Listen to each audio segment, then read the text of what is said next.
इस वीडियो में हम करेंगे क्लास 11th की केमिस्ट्री का चैप्टर नंबर फर्स्ट की एनसीईआरटी सॉल्यूशन। इस वीडियो में हम कवर करेंगे 1.6 एंड 1.7। ओके, तो इस वाले क्वेश्चन में हमसे पूछा गया है calculate the concentration of nitric acid in moles per litre in a simple which has density 1.41 gram per milliliter and the mass per percent of nitric acid is 69%।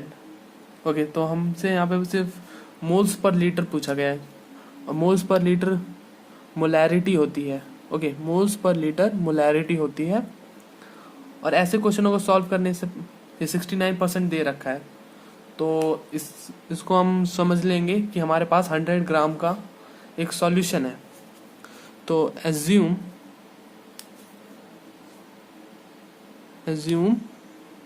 We have 100 gram of nitric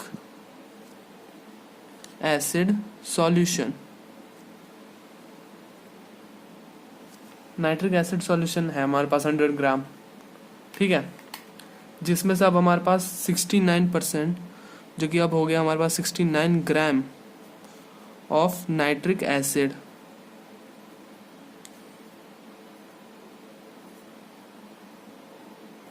ठीक है,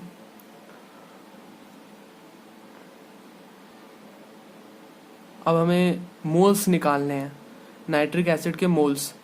तो moles कैसे निकालते हैं पता होगा आपको, given mass upon में molar mass. Okay, given mass तो हमें 69 दे रखा है। अब मोलर मास में आपको बता दूं नाइट्रिक एसिड का क्या होता है। तो सबसे पहले हम नाइट्रिक एसिड को लिखते हैं HNO3 से, ये याद रखना HNO3, जिसमें से H का जो मोलर मास होता है वो 1 होता है, नाइट्रोजन का 14 एंड ऑक्सीजन का 16 होता है और 16 10 3, तो जिससे हमारे पास आ जाएगा 63 ग्राम पर मोल मोलर मास। तो मैं यहाँ पे लिख देता हूँ molar mass of HNO3 is 63 ग्राम पर मोल। ओके, ये हमारे पास मोलर मास आ गया। अब हमें मोल्स निकालने हैं, तो नंबर ऑफ मोल्स इसे काट देते हैं, नंबर ऑफ मोल्स। तो हमारे पास गिवन मास हमारे पास 69 है। ओके, एंड 63 मोलर मास है 63। तो इसको सॉल्व करने के बाद हमारे पास जो मोल्स आएंगे वो होगा 1.095। ठीक है, इतने मोल्स होंगे हमारे पास। अब हमें वॉल्यूम निकालना है, वॉल्यूम लीटर्स में। तो वॉल्यूम कैसे निकालेंगे, इसलिए हमारे पास यहाँ पे हमें डेंसिटी दी गई है और ये डेंसिटी सॉल्यूशन की है। तो हमें पता है डेंसिटी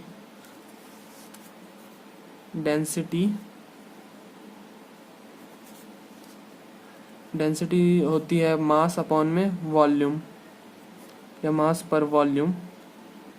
ओके, जिसका हम वॉल्यूम को इस साइड ट्रांसफर करेंगे और डेंसिटी को इस साइड ले आएंगे, तो हमारे पास वॉल्यूम आ जाएगा, volume equals to mass upon में डेंसिटी। ओके, और मास हमारे पास 100 ग्राम मास है और डेंसिटी हमें दी हुई है 1.41। तो यहाँ पे हम डाल देंगे 1.41। ओके, इसे सॉल्व करने के बाद हमारी जो वैल्यू आएगी वो होगी, यहाँ उतार देता हूँ मैं इसे, 70.92। ठीक है, और ये वॉल्यूम हमारे पास मिलीलीटर में आई है। ओके, क्योंकि डेंसिटी में हमें यहाँ पे मिलीलीटर में दी गई है, तो ये मिलीलीटर में होगी इसकी यूनिट। अब इसे हमें लीटर्स में कन्वर्ट करना होगा, क्योंकि मोलैरिटी का जो फॉर्मूला ही होता है वो होता है मोल्स पर लीटर। सो इसे लीटर्स में कन्वर्ट करने के लिए हम 1000 से डिवाइड कर देंगे और हमारे पास आ जाएगा 7092 लीटर्स। ठीक है, अब इतना लीटर्स आ गया। अब हमारे पास मोलैरिटी तो हमें पता है क्या होती है, नंबर ऑफ मोल्स अपॉन में लीटर। तो मोल्स हमारे पास आ गए ऑफ सॉल्यूट के 1.095। अब लीटर्स आ गया हमारे पास, वॉल्यूम वो है 0.07092। काफ़ी बड़ी यूनिट है, मतलब काफ़ी बड़ा डिजिट है। तो इसे सॉल्व करने के बाद आएगा 15.439। इसे अगर हम राउंड ऑफ करेंगे तो इसकी वैल्यू आ जाएगी हमारे पास 15.44 एम मोलैरिटी। ठीक है, अब हम करेंगे 1.7। तो इस क्वेश्चन में हमसे पूछा गया है how much copper can be obtained from 100 gram of copper sulphate. ठीक है, तो क्वेश्चन का मतलब आपको पता ही होगा, पता चल गया होगा। ठीक है, वैसे मैं बता देता हूँ कि हमारे पास 100 gram of copper sulphate available है, उसमें से हमें कितना कॉपर मिलेगा। ओके, तो सबसे पहले एक मोल कॉपर सल्फेट से हमें कितना कॉपर मिलता है, पहले ये पता होना चाहिए। तो जो इसका मोलर मास होता है कॉपर सल्फेट का, वो होता है CuSO4 159.5 इसका मोलर मास होता है, जिसमें से कॉपर का जो होता है वो होता है 63.5, सल्फेट होता है हमारे पास 32 एंड ऑक्सीजन जो होता है वो होता है 16। और यहाँ पे हमारे पास इन सबको ऐड कर दें, ऑक्सीजन 16 इंटू 4 है, 4 बार है, तो ऐड कर देंगे तो हमारे पास आ जाएगा 159.5 ग्राम पर मोल। ओके, तो सबसे पहले आपको ये पता होना चाहिए, जो मैं लाइन लिखूंगा उसको आप अंडरस्टैंड करने की कोशिश करना। वो होता है 1 मोल ऑफ CuSO4 कंटेन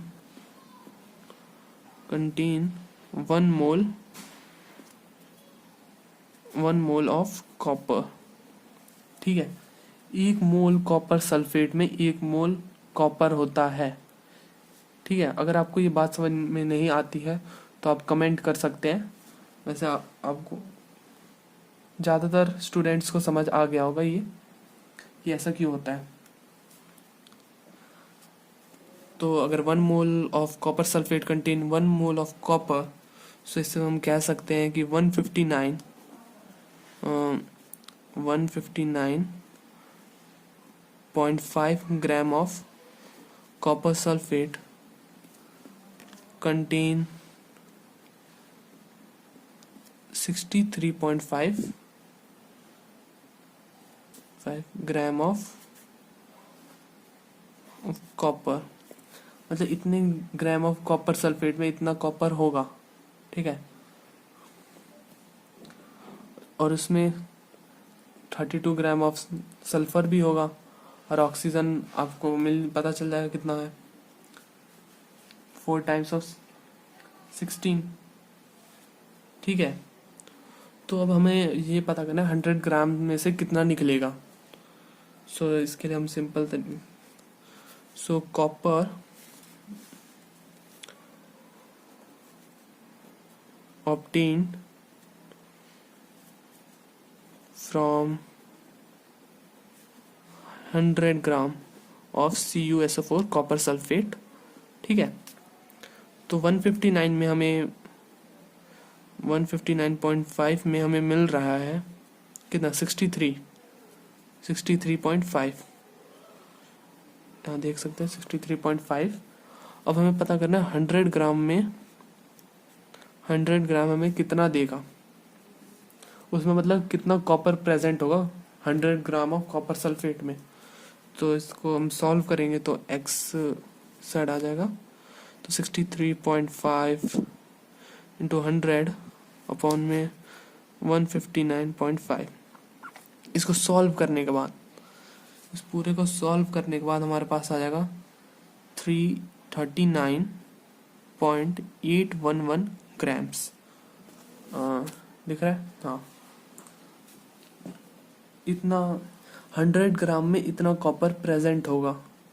तो आई होप आपको वीडियो अच्छी लगी होगी, तो वीडियो को लाइक कर देना एंड चैनल को सब्सक्राइब कर देना। अब मैं